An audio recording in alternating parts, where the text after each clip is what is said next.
जय श्री राम।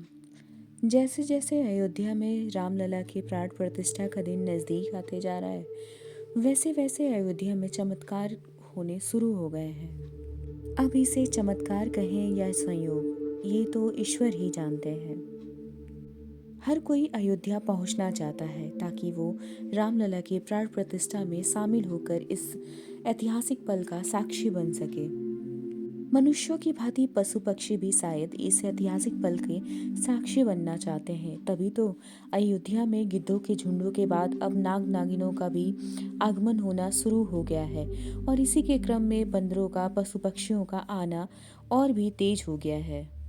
ये सभी शायद इसी वजह से आना चाहते हैं क्योंकि 22 तारीख को भगवान राम की प्राण प्रतिष्ठा है और इंसानों की तरह ये पशु पक्षी भी इस ऐतिहासिक पल को अपने जीवन का सबसे ऐतिहासिक क्षण बनाना चाहते हैं।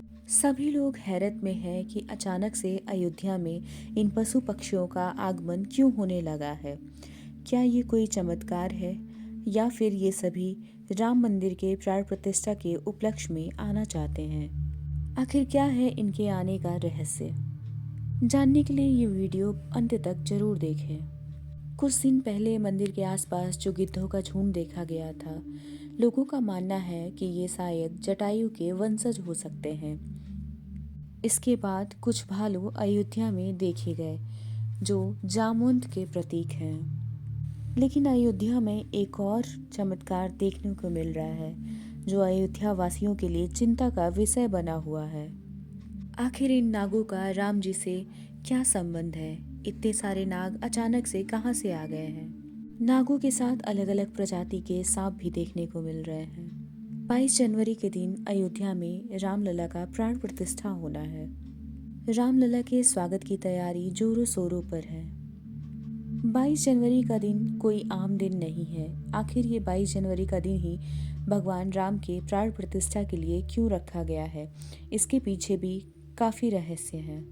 त्रेता युग में भगवान राम का जन्म अभिजीत मुहूर्त में हुआ था। सोमवार के दिन मृगशीर्ष नक्षत्र में अभिजीत मुहूर्त का संयोग बन रहा है। यही कारण है कि 22 जनवरी को रामलला की प्राण प्रतिष्ठा के लिए श्रेष्ठ माना जा रहा है। ये भी माना जा रहा है कि इस दिन रामलला की प्राण प्रतिष्ठा करने से भगवान राम सदैव मूर्ति के रूप में अयोध्या मंदिर में विराजमान रहेंगे। लेकिन जैसे जैसे नाग और सांप प्रकट हो रहे हैं, रामायण में हमने सुना है कि गिद्ध, बंदर और भालू ने भगवान राम की सहायता की थी। लेकिन ये नाग क्यों अयोध्या की तरफ अपना रुख कर रहे हैं। नागों में सर्वश्रेष्ठ नाग शेष नाग, वासुकी, तक्षक जी हैं। लक्ष्मण जी साक्षात शेष नाग के रूप हैं और तक्षक नाग, वासुकी और शेष नाग आपस में भाई हैं। तक्षक नाग और वासुकी दोनों ही पाताल में निवास करते हैं, लेकिन शेषनाग बैकुंठ में भगवान विष्णु की सेवा में लगे रहते हैं। तो ये माना जा रहा है कि प्रभु श्री राम माता सीता और लक्ष्मण जी के साथ मंदिर में विराजमान होने जा रहे हैं। तो लोगों का अंदेशा है कि शेषनाग के दोनों भाई उनसे मिलने के लिए बार बार प्रकट हो रहे हैं। ये रहस्य और भी अनसुलझा हो जाता है जब किसी सांप को पकड़कर कहीं दूर सुरक्षित जगह पर छोड़ा जाता है, जिससे कई बार मंदिर निर्माण में लगे मजदूरों को भी भय लगता है। लेकिन भगवान श्री राम का नाम उन्हें हिम्मत देता है। कहते हैं कि सृष्टि का चक्र चल रहा है।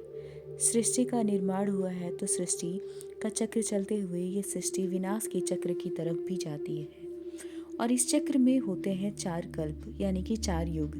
और ये 4 युगों में दूसरे युग में भगवान विष्णु ने त्रेता युग में भगवान राम जी के रूप में जन्म लिया था और रामायण काल के बाद पुनः बैकुंठ लौट गए थे। कहते हैं कि हर युग में जाने की या हर चक्र को देख पाने की शक्ति बस 3 ही लोगों के पास थी, वासुकी नाग, तक्षक नाग और काक भुसुंडी देव। कौन है ये काक भुसुंडी देव? सर्वप्रथम श्री राम की कथा भगवान श्री शंकर ने माता पार्वती जी को सुनाई थी। उस कथा को एक कौवे ने भी सुन लिया था। उसी कौवे का पुनर्जन्म काक भुसुंडी के रूप में होता है।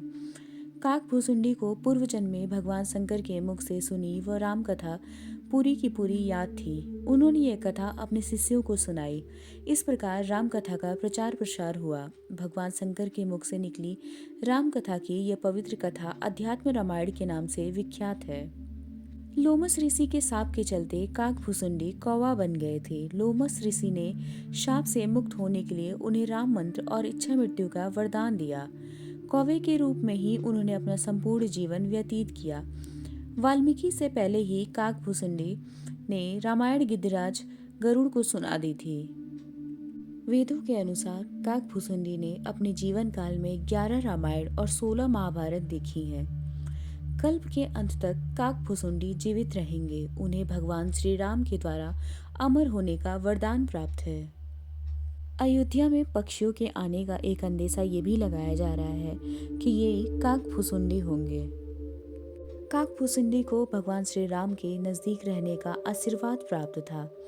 इसलिए कहा जा रहा है कि अयोध्या में काकभूसुंडी दोबारा से वापस आ गए हैं। जितने भी कल्प और जितने भी युग अभी इस पृथ्वी पर हुए हैं, उनमें सभी को काकभूसुंडी ने देखा है।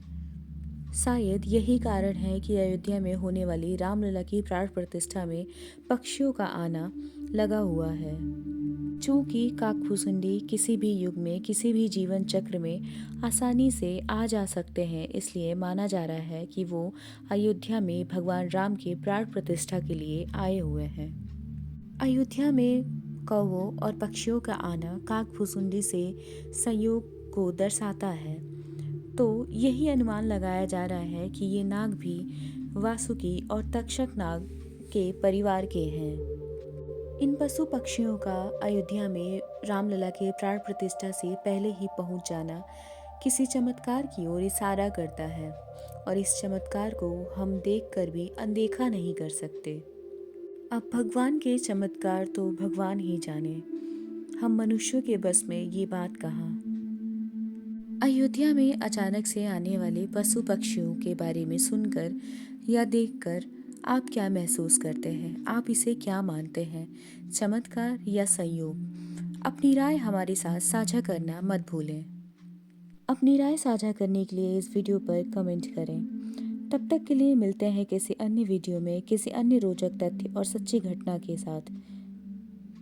हमारे द्वारा दी गई जानकारी अगर आपको पसंद आई हो तो इस वीडियो को लाइक करें और इस वीडियो को ज़्यादा से ज़्यादा शेयर करें और हमारे चैनल को सब्सक्राइब करें।